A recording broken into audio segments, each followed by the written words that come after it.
we're very excited to have you here because I think you'll be the first bona fide Dada B that we get to interview.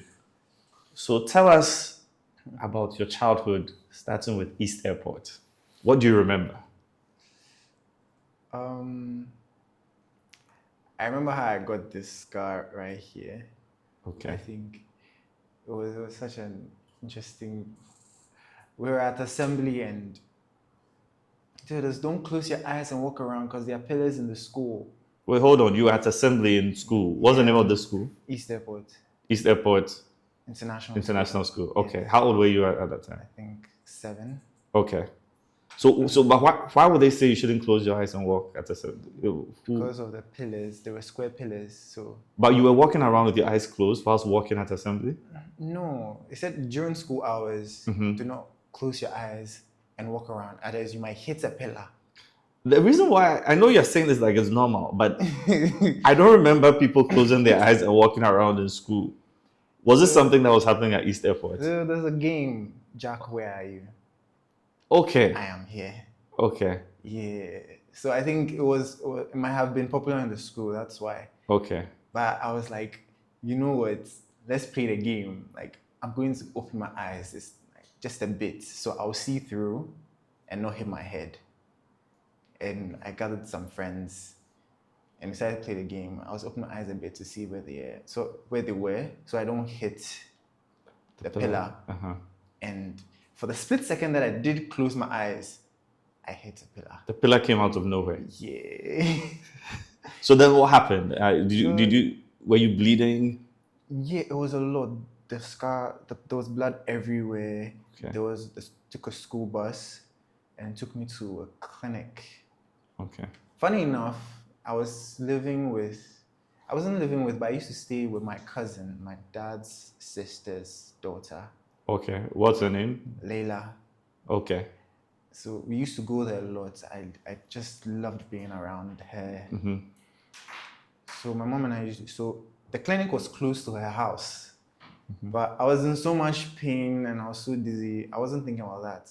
But I saw the road and I was like, why does this look familiar? But I was also crying. It's like just multiple thoughts. So they took me to the clinic and the doctor was like, they had to stitch it. And they were like, put a needle through it and like, one more, don't worry. And put another one more, don't worry. And funny enough, I completely forgot about this part of the memory. It was just, I think last year that I was there one day and it, boom, I just remember the doctor being like, one more, and putting a needle through my eye. Wow. So do you remember the people you were playing the game with? Not at all. Okay.